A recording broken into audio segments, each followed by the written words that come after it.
We're in Daniel chapter 6 today. The series is Be a Nobody, and we've said this a bunch of times already, but keep saying it. So be a nobody, the whole idea is that he must become greater, I must become less. Jesus needs to shine through me. That's the goal of every Christian, that Jesus would shine through me and that I would not be seen so much as him.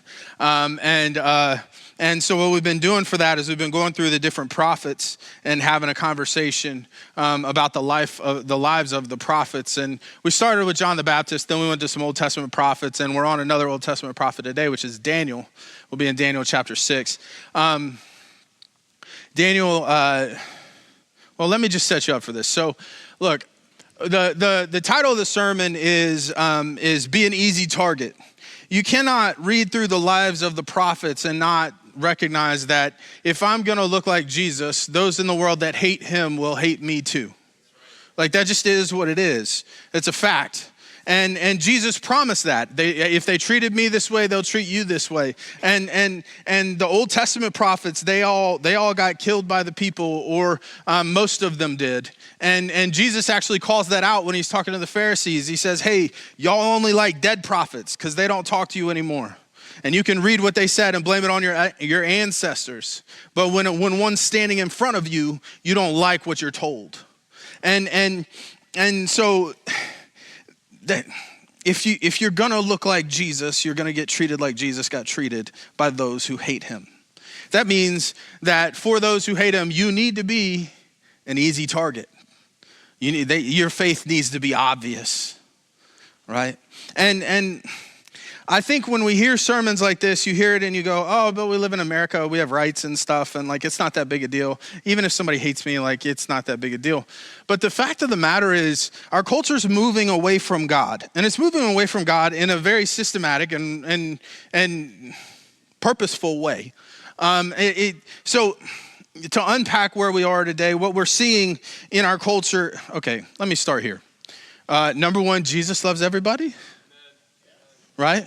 Number two, this isn't a political conversation, it's a theological one. So roll with me, right? But where we're at in our culture today, a lot of the things in our culture that are causing division that we're fighting over politically and socially and all these other ways, they're undergirded by a philosophy. They're undergirded by Marxist philosophy, right? So the theories that have come out that we're arguing over currently as a culture, the critical race theory, gender theory, queer theory, fat theory, there's a handful of others. And all of these they're based in Marxist philosophy. The goals of these stated theories are not necessarily bad. In a free country, all people should be accepted and treated equally, right? But the way of going about it is the problem. And look, that's not crazy to say, right? Like, if you have a goal of losing 15 pounds and the way you go about it is eating cheeseburgers, it ain't gonna work. The way you go about things matters, right? And so the Marxist philosophy, let me give you a little quick history civics lesson, right? So Karl Marx was a 1800s, 19th century philosopher. He came up with this theory, this economic theory, and he thought that there are these people who have money and power. And in Europe at the time, there was a moneyed class, and they'd always had money, and they were always going to have money, right? And so these people who have all the money, they take advantage of the workers. So what we need the workers to rise up, get these people who've always had all the money out the way, and if they get out of the way, the workers will usher in a utopian time for workers. And the way that they played this out was a governmental system called communism, right? And the basis and why this is a theological conversation is the basis of that idea is that there are the oppressed and the oppressors, and that the job of the oppressed is to take out the oppressors. And then if you take it a step deeper, the basic question that's asked that causes you to land on this assumption that the world can be divided by oppressed and oppressor is, why do they have what I want and don't have? That question is the question that Eve is asked in the Garden of Eden. Why is God not allowing you to eat that fruit? Right? And it's a question that appeals to our pride. It's a question that appeals to our pride because what we do is we say, no, I deserve that. Right? And listen, if the words "I deserve that" come out of your mouth and you call in the name of Jesus and you're not talking about hell, you're probably wrong, and that's probably pride.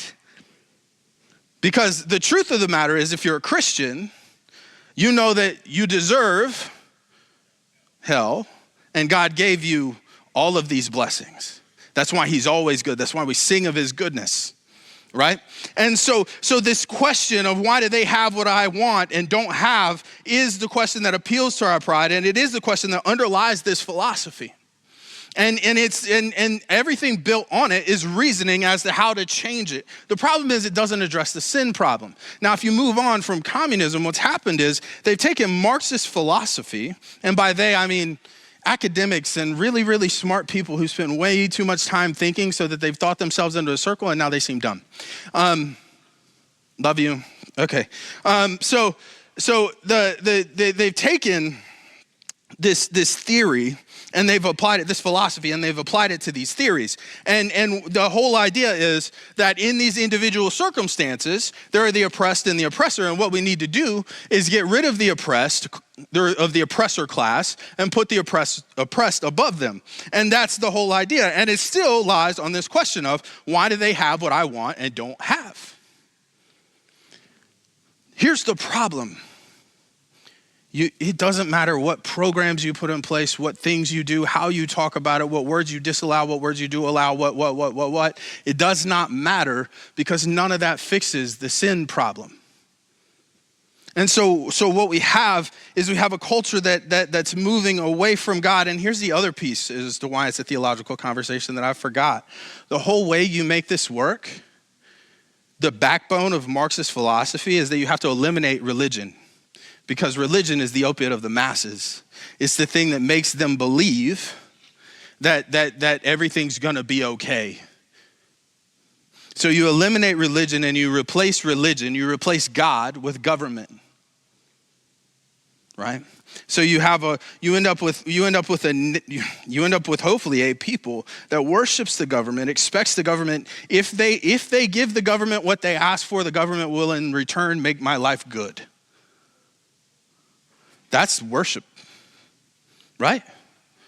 And that's also, if you watch any of the debates lately, our politicians make God promises. Like, if you just bow a knee to me and keep me getting rich and in power, I'll give you everything you want. And so what we have is a culture that's moving towards this philosophy that requires you to deny God. And bow the knee to the government who is going to put the oppressed in charge and the oppressors in jail. That's what the communists did. They got rid of the czar, they put him in jail, then they killed him. And they did all of that in the name of justice and in the name of goodness, and that's all well and good, but it only lasted as just and good for like a day, because over the course of the next 80 years, they killed some 150 million people. Why? Doesn't matter how good your goals are. If you're not solving the sin problem, you're still evil. If we don't put God in his rightful place, our goals can be good, but our methods will always be broken. Right? I say all of that to say this. You may think like, oh, be an easy target. You're exaggerating, Robert. No, our culture wants to move to a place where the government and the right programs can solve all of our problems and we don't need God. That is the conversation that's happening now. We've gotten to the place now. Dude, I mean, look, okay, I've complained about this before, okay? But used to be you had to at least claim to be a Christian to even be able to think about running for president. Now, nope. As a matter of fact, if you espouse Christian ideals, you'll probably lose votes. We're moving away from God, and we're moving to a place where it's better for you not to stand out. It's better for you to keep your beliefs quiet. But if you're actually going to look like Jesus, you're actually going to need to be an easy target. Y'all okay? I started out real hot. But I want you to understand where I'm coming from. I want you to understand what I'm saying to you. I'm not saying to you like, hey, go tell people about Jesus so we can have a bigger church. Life's all well and good. Yeah. That's not it at all. What I'm saying to you is it's never been good for us not to be faith forward. That's always been the requirement. And anytime we don't do that, then we fail. But in this time and in this place, if we don't start doing that, the momentum's in the opposite direction. It just is. So, Daniel chapter 6. Let me give you some background on this first. So Daniel is from Judah, the kingdom of Judah. So you have the nation of Israel. Israel splits into two kingdoms after Solomon because Solomon was given wisdom by God but still acted like an idiot. And so after him, the nation splits. And you have the northern kingdom and the southern kingdom. The kingdom of Israel is the northern kingdom. The southern kingdom is the kingdom of Judah.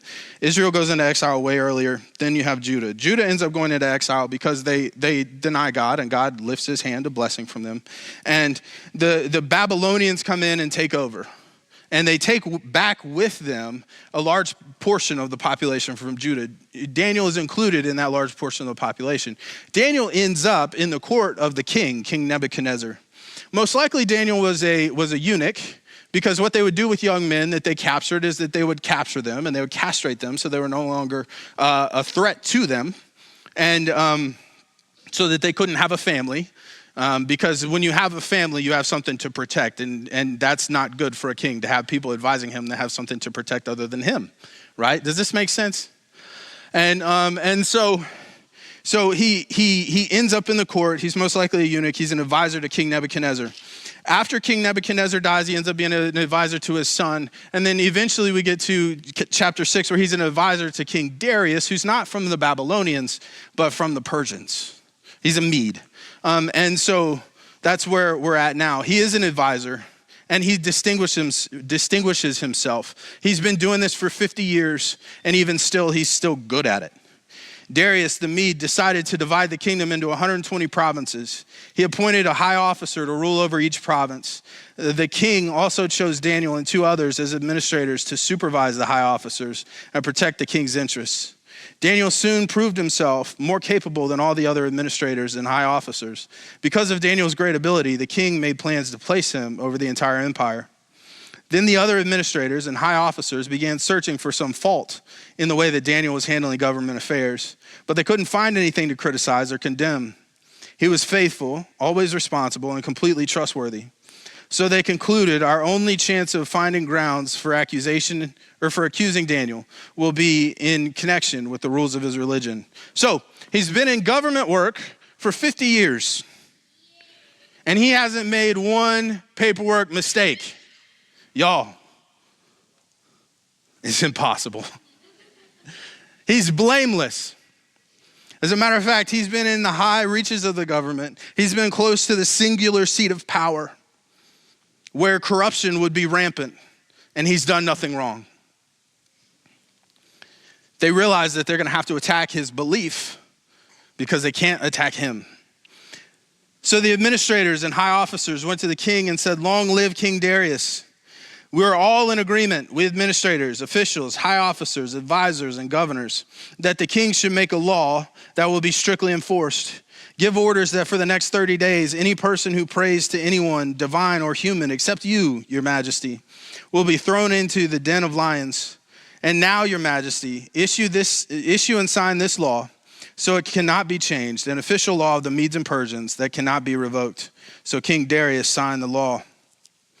Just a side note here, anytime somebody tells you that everyone agrees with them and then proceeds to flatter you, you should be leery of them. So, but when Darius learned that the law had been, or when Daniel learned that the law had been signed, he went home and knelt down as usual in his upstairs room with its windows open toward Jerusalem. He prayed 3 times a day, just as he had always done to his God. Then the officials went together to Daniel's house and found him praying and asking for God's help. So they went straight to the king and reminded him about his law. Did you not sign a law that for the next 30 days, any person who prays to anyone, divine or human, except to you, your majesty, will be thrown into the den of lions? Yes, the king replied, that decision stands. It's an official law of the Medes and Persians and cannot be revoked. Then they told the king, that man Daniel, one of your captives from Judah, is ignoring your law. He still prays to his God 3 times a day. Hearing this, the king was deeply troubled, and he tried to think of a way to save Daniel. He spent the rest of the day looking for a way to get Daniel out of his predicament. In the evening, the men went together to the king and said, Your Majesty, you know that according to the law of the Medes and the Persians, no law that the king signs can be changed. So at last the king gave orders for Daniel to be arrested and thrown into the den of lions. The king said to him, May your God, whom you serve so faithfully, rescue you. A stone was brought and placed over the mouth of the den. The king sealed the stone with his own royal seal and the seals of his nobles, so that no one could rescue Daniel. Then the king returned to his palace and spent the night fasting. He refused his usual entertainment and couldn't sleep at all that night. Very early the next morning, the king got up and hurried to the lion's den. When he got there, he called out in anguish, Daniel, servant of the living God, was your God, whom you serve so faithfully, able to rescue you from the lions? Daniel answered, Long live the king. My God sent his angel to shut the lions' mouths so that they would not hurt me, for I have been found innocent in his sight, and I have not wronged you, your majesty. So, Daniel's a good man. Daniel's a good man who has strange beliefs in the time and place he's in. You have to understand, first of all, that monotheism was crazy to ancient people. It was crazy because they had a God for everything. They had a God for everything. You pray to these gods, and if you honor them, then they will hopefully give you what you need to survive. And the idea that you could have one God that was powerful over all is crazy to them. So he has strange beliefs, and he's in a strange land. And on top of that, he's successful. He is the successful minority in this situation. If you look at it historically, the successful minority never fares well. They never fare well. They always end up being persecuted and treated wrongly. And that's who he is here. And so you have all of that going on. But he served King Darius well. And so when King Darius makes the law, he doesn't understand how it's going to play out. He doesn't get what they're getting at. Could you imagine, like, if somebody came up to you and, like, offered you, like, I will give you, like, okay, here you go. You as a husband, my wife walks up to me, right? And she's like, hey, I will pay full attention to you all day. I didn't mean it like that, but okay. I will pay full attention to you all day. I will tell you how great you are all day today. My immediate reaction is going to be like, done. But if she actually does that, she's not paying any attention to my kids, and neither am I. Now somebody's going to die. He doesn't think through the full outplay of this. I promise you, my youngest will jump off of something way too high. She climbs, and she's, anyway, crazy. But I love her so much, and if any of you call her crazy, we'll fight. So anyway, I kind of mean it. So anyway, he doesn't think through how this is going to play out. He doesn't think all the way through how it's going to play out.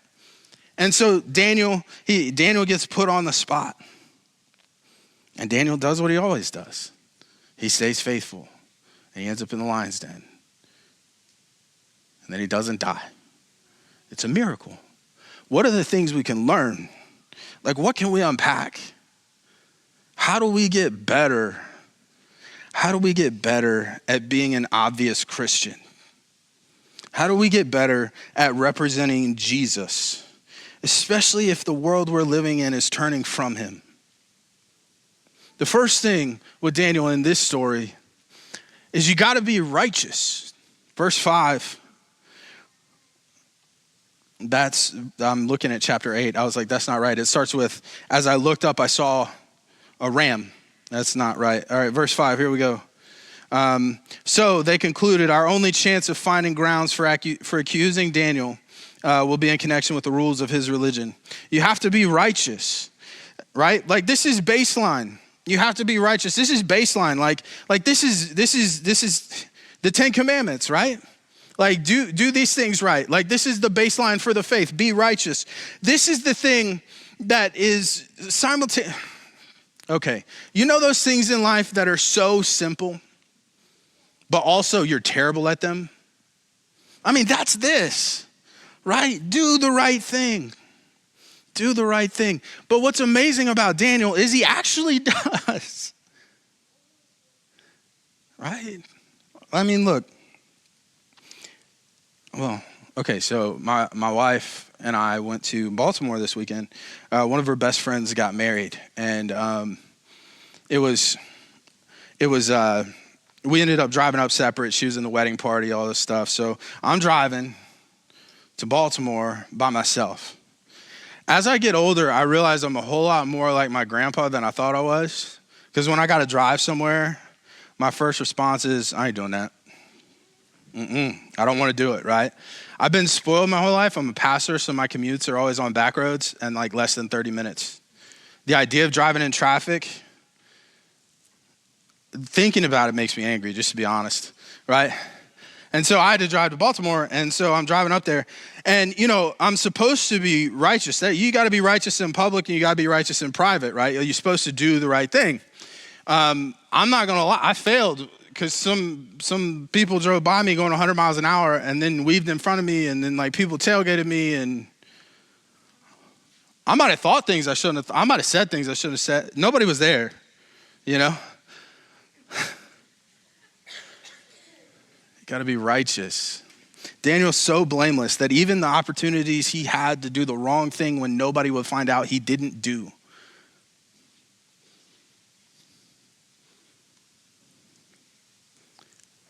Do we have that testimony?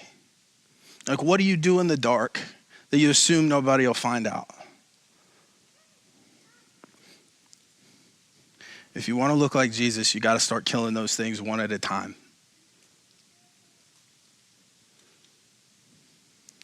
That's called the process of holiness, progressive sanctification. We eliminate the sin in our lives because we want to reflect him. And those secret sins, they're like dents in a mirror. They're like dents in a mirror, cracks in a mirror. Like cracks in a mirror, they distort his image. And through the power of the Holy Spirit, we can fix those and we can change those. We have to be righteous. The next thing, you have to be faithful. But when Daniel learned that the law had been signed, he went home and knelt down as usual in his upstairs room with his windows open towards Jerusalem. He prayed 3 times a day, just as he had always done, giving thanks to God. You have to be faithful. The first thing here in faithfulness is actually practicing your faith. That's the basics of faithfulness, is actually practicing your faith. That means, like, first of all, that means disciplines. That means spiritual disciplines. That means having disciplines in place that keep you in connection with God. And I know that we don't like to think about disciplines and relationships and everything else, but the fact of the matter is, if you ain't talking, you ain't got a relationship. And so you got to pray, you got to read your Bible, you got to do these things. You have to nourish the relationship. The first part of faithfulness is the practice of the faith. And like, if a day comes that your faith is challenged and you haven't been faithful, you won't be faithful. And so these are things that you have to do. And listen, I understand, like, I'm not always the best at that either. But we have to be faithful, and having those disciplines in place is huge. But the next part of faithfulness, righteous people do the right thing because it's right. But that's a very black and white proposition, right? There are lots of things in life where it's obvious what the right thing to do is. And when it's obvious what the right thing to do is, you do the right thing. Like that's the righteous, but then faithfulness takes it a step further. It takes it a step further because faithful people do the most right thing even though it's costly and there are other options. Faithful people do the most right thing, even though it's costly and there are other options. That's the thing about Daniel. So you got to unpack this for a second. Daniel knows the law is coming. He has to know the law is coming. He's about to be in charge of the whole kingdom. And he sees this thing come down and dude, he's got options at this point. He's got options. First of all, it's really easy for us in those nice soft chairs in this nice building, not under the threat of arrest, to say, oh yeah, I mean, he's definitely gonna be faithful. I would be faithful. I would do what Daniel did. No, his first option is whether or not to pray. It's only 30 days. If somebody said to you, just don't pray for 30 days and you won't die, you would seriously consider this. That's the first option. But his faithfulness won't allow him, right? But then he's got other options because he opens the window and he prays at the same times. He opens the window and he prays at the same times. He knows they know he prays. He knows they know where he prays, and he knows they know when he prays. And he does what he always has done. He does the most right thing at the highest price, despite the options. That's faithfulness.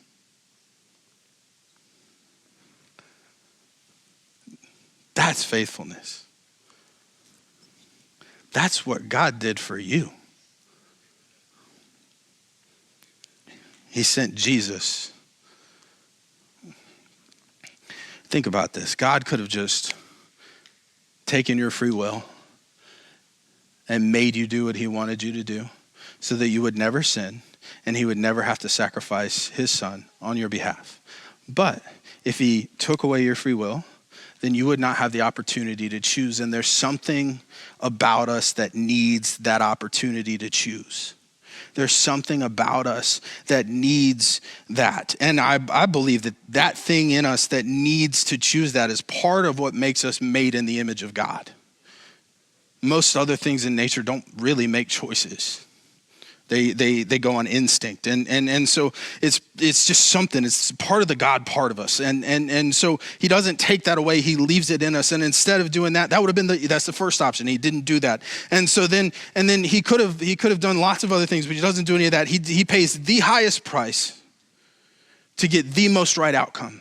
If God is that faithful for you and you walk in that blessing on a daily basis, who are we to do less? You have to be faithful. Amen. The next thing, you have to be humble. Verse 16 through 18. So at last the king gave orders for Daniel to be arrested and thrown into the den of lions. The king said to him, may your God, whom you serve so faithfully, rescue you. A stone was brought and placed over the mouth of the den. The king sealed the stone with his own royal seal and the seals of his nobles. Then the king returned to his palace and spent the night fasting. He refused his usual entertainment and couldn't sleep at all that night. Daniel does the right thing. Daniel is faithful. And then Daniel pays the price for that quietly. He doesn't yell, he doesn't scream, he doesn't fight, he doesn't try to raise up a revolt. He doesn't look at the king and say, look at all that I did for you. Look at everything that I did for you. Look at all of the things that I've done that worked out for you. Look at what I could do for you. He doesn't bargain. What you have with Daniel is he commits an act of civil disobedience. That's what he's doing. He commits an act of civil disobedience. But then when it comes time to pay the price, he quietly walks into the den of lions. And he does that because he's humble. I know in our culture, a lot of times humility gets boiled down to like this weak, bleh, right? I hate it when people decide they're going to be humble. Right? You should decide you're going to be humble, but I hate it when we decide because the process always starts like this. You'd be like, hey, great job. And they're like, nah, I suck. I'm terrible. You'd be like, I'm not telling you great job ever again because you made it uncomfortable, right? It's always like, oh no, look at me. I'm terrible. I'm awful. I'm the worst. And it's like, dude, that's not humility. That's weakness. And on some level, that's pride because you're saying the worst version of you so that people will think you're humble. And that's pride. You're like, hey, look at how humble I am. I'm the best at being humble. Okay, right? I hate it when we decide to do that, but it is part of the process. People move past that because they realize that they sound stupid and they figure out what humility actually is. And humility isn't this like, oh, I'm terrible. It's not this like, oh, I'm the worst. Humility is not weak. Humility is not scared. Humility is not, oh, look at me. It's none of that. Humility is paying the price silently. Humility is strength. He was strong to walk into the lion's den. He showed strength to commit to his faith, to commit to his God, but he did so without fanfare. It's the courage to face the greatest fears in your life and not need a pat on the back. It's the willingness to sacrifice when nobody's looking. That's humility. That's what Daniel does here. He walks in. He walks into the lion's den. And by the way, there's no chance that people were standing around admiring him. He's the weirdo. He's this monotheistic foreigner who's really probably just a brown noser and always does what the king wants. That's what people would see of him. That's what they would think of him. Daniel pays the price silently. That's humility. One of my favorite pastor stories. I have lots of pastor stories. I don't like most of them, to be honest. I grew up around pastors, so they're great people, most of them, but also boring. But this one's not. So,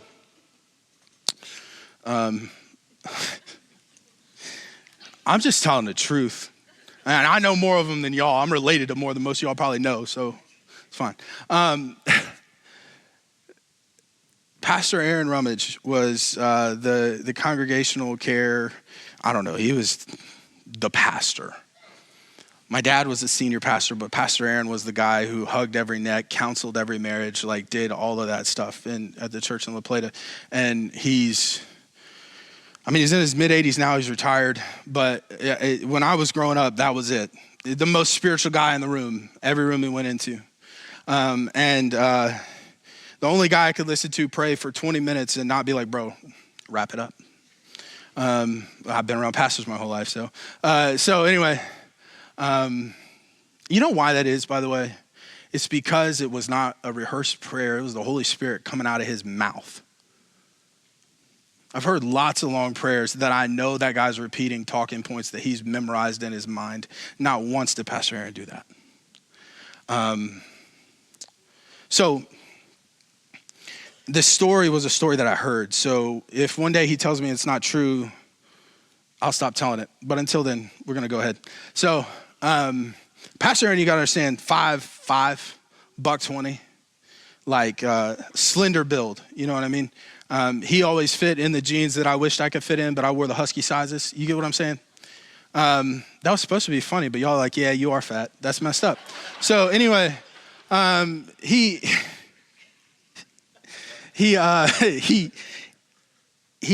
was doing this counseling session. This is way back before I knew him anyway. And he was counseling a lady who was being abused by her husband. And he helped her get into a shelter for battered women. And so then the husband comes to the church and is angry. And he's like, where did you send my wife? I'm going to beat you up right now. I'm sure he used way different words than that, but you get the idea. And Pastor Aaron just stood and looked at him and he said, if whooping up on a 5'5", 120-pound man is going to make you feel like more of a man, I guess you're going to have to go right ahead because I'm not telling you. Now, I know this man. He was not going to swing on a parishioner. He wasn't going to fight. He was going to get beaten. And he didn't. But he was going to get beaten. That's humility. It's the strength to say, I'm not moving. So you're going to have to do what you're going to have to do. So, to be humble. The last one is you have to be bold. Verse 21, Daniel answered, long live the king. So he's gotten out of the lion's den. King says, are you okay? And he says, long live the king. My God sent his angel to shut the lions' mouths so that they would not hurt me, for I have been found innocent in his sight, and I have not wronged you, your majesty. Be bold. You have to actually read this and unpack the sentence a little bit before you catch it. I've known this story my whole life, and it didn't hit me until this week, because what Daniel does here is bonkers. He gets thrown into the lion's den because he's unwilling to elevate the king above God. He's unwilling to worship a created man above the creator. He's unwilling to do that. And so he subordinates the king to his God. That is what he's thrown into the lion's den for. The king says, hey, are you okay? Now he starts with a greeting. And if you misunderstand the greeting, then you won't get what I'm saying. He says, long live the king. That's a normal greeting. We just don't say that anymore because we don't have kings, right? But he says, long live the king. So he's like, hey, good morning, okay? And then he says this. My God sent his angel to shut the mouths of the lions so that they would not hurt me, for I have been found innocent in his sight, and I have not wronged you. He walks out of the lion's den, and the first thing he says is, hey, my God's so great that he saved me from that law. He's so great that he saved me from that law. And oh, by the way, I didn't do anything wrong to you. He walks out of the lion's den and immediately subordinates the king to his God. Hey, I'm so glad I'm not dead. My priorities haven't changed. That's the reaction. That takes boldness. I know it's just true, but dude, in times where lies prevail, truth is boldness. In times where lies are the language of the day, the truth is the thing that's bold. It shouldn't be, but it is. And by the way, that's most of human history. If you just read a history book, most of human history, lies win the day. And truth takes courage. You have to be bold.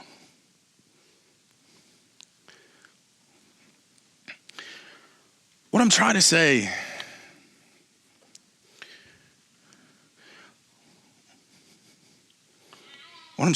is we're supposed to look like Jesus. We're supposed to look like Jesus. It's supposed to be that our faith flows from us so freely that people come into contact with us and they are saved. And you're like, that sounds crazy. Listen, dude, in Acts, the Apostle Philip, he teleports. It's a cool story. God just like teleports him from one place to the other. But then he shows up and a guy is sitting there and he's reading Isaiah. He's from Ethiopia. He doesn't know the scriptures. He's whatever, right? And Philip just looks at him and he goes, do you understand what you're reading? Simple question. You get what, when we talk about telling people about Jesus, when we talk about looking like Jesus, a lot of times people go, well, it's not my job, or well, I can't do that, or well, I don't know enough, or well, whatever. And these are excuses. At the end of the day, it's not your job to be an evangelist. It's not your job to just heal people. It's not your job to do these things. It's your job to represent Jesus well. And in doing so, his light will shine through you. So Philip walks up and he goes, do you know what you're reading? Simple question. The Ethiopian eunuch says, how can I? And Philip goes, let me explain. That simple conversation led to one of the most ancient and largest churches in history. The Ethiopian church still exists. Like, you got to understand, this is not complicated. Life is complicated. The gospel is simple. Serve him well every day. And let his light shine through you. And if you do that, you will overcome the lies. You will overcome the sin. You will overcome the things in life that have got you jacked up. If you do that, you don't have to be afraid of a culture that rejects your God. Why? Because your God's got you in the palm of his hand. because he's not going to let your service to him come up void. But here's the problem. We're supposed to let our light shine before all men. Logan said this last week, and we're supposed to let our light shine. People are supposed to be able to see Jesus through us. But what happens is we're told that you're supposed to keep that to yourself. Like, don't talk about politics and religion. I broke both of those rules today, by the way. So don't talk about politics or religion. Don't talk about these things. Don't make people uncomfortable. Don't do that. Keep it to yourself. Dude, that's crazy, by the way. The phrase personal relationship with Jesus used to mean you have a relationship with Jesus. That's how important you are. And now it means keep your mouth shut. It's personal. That's crazy. That's not biblical, by the way. Literally, therefore go and make disciples of all nations. It's not biblical. That's a lie. To keep it personal, that's sinful. That's not doing what Jesus asked you to do. And so what I'm trying to say is man, you got to do it. You got to do it now, because if you don't do it now, there's lots of people that are believing lies and it's going to turn. And I'm not saying be afraid, because you're going to be fine because you love Jesus. But what I'm saying is if it turns, there's going to be a lot of people that keep believing the lies. You got to stop. You got to stop it. How do you stop it? You stop it by literally just being who you're called to be, by serving him every day, by instead of covering up that light that he's put in you, because it's supposed to be personal, instead of doing extra work to be less effective, just let him flow through you.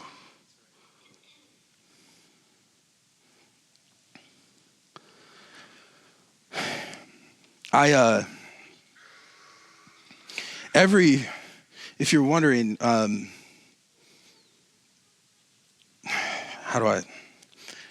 this whole thing about the Marxist philosophy and all of that stuff, the timing sucks, because it's an election season. And so half of y'all are probably like, yeah, whatever, right? And then the other half of y'all are like, yeah, whatever, I know who he's voting for. You don't, but by the way, I don't care. I serve a God that's God over all of it. And at the end of the day, they all kind of lie, and they're all kind of not God. So the Wednesday after the election, I'll wake up and the world will still be the world that it was the day before. There's shades of better and there's shades of worse. As a Christian, you should carry your values with you into the ballot box. You should vote, and you should vote based on your values. That's all I have to say about it. The conversation that I'm having now about the Marxist philosophy, all of that stuff, dude, you have to understand. Okay, so my wife was sick this week, right? She had her stomach just hurt, but in a weird way. You ever get sick and it just hits you funny? You're just something's wrong, but I don't know what's wrong. Something's wrong, but I don't know what's wrong. I can't figure it out. That's what she was saying Thursday, Friday, Saturday. Then she felt fine Sunday. Then she said it again Monday, Tuesday. Tuesday night, we're in the ER, right? And it was just something's wrong. I don't know what it is. I feel nauseous, but I don't feel nauseous. I feel like my butt's going to fall out, but I don't feel I just feel, That's how, she's going to be so mad at me, but she's not watching the service. She's not watching this service. She's not here either. She watched the last service. So anyway, but that's how she's just something's wrong. I don't know what it is. And just frustrated. And me being the loving, caring husband I am, I was also frustrated. Anyway, we ended up at the ER Tuesday night, and it turns out it's just an infection, and it's not a big deal. Antibiotics, you're fine. Don't worry about it. But it really was hurting her. And those things that you can't put your finger on what's wrong, but it's really, really bothering you. I spent 4 years trying to figure out what is wrong. Why do we say all the right things and then do all the wrong ones? And the answer is we've put government in place of God, and we've sought out the things that feed our pride. The only antidote to that in a culture is Jesus. It's Jesus. There is hope because there is Jesus. There is greater hope if you're willing to be an easy target, because that's your job. We pray.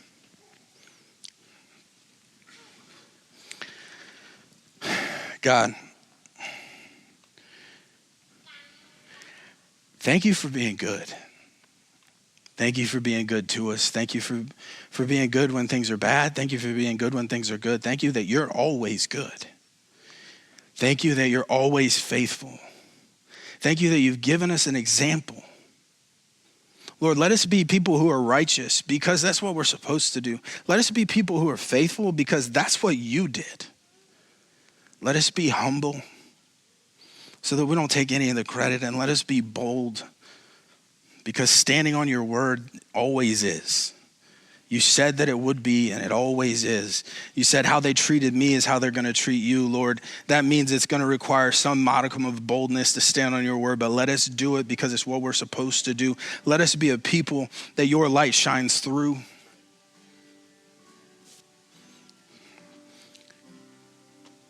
Thank you for letting us walk in your goodness. Let us continue to do so, and let it emanate from us as we go about our days. Amen.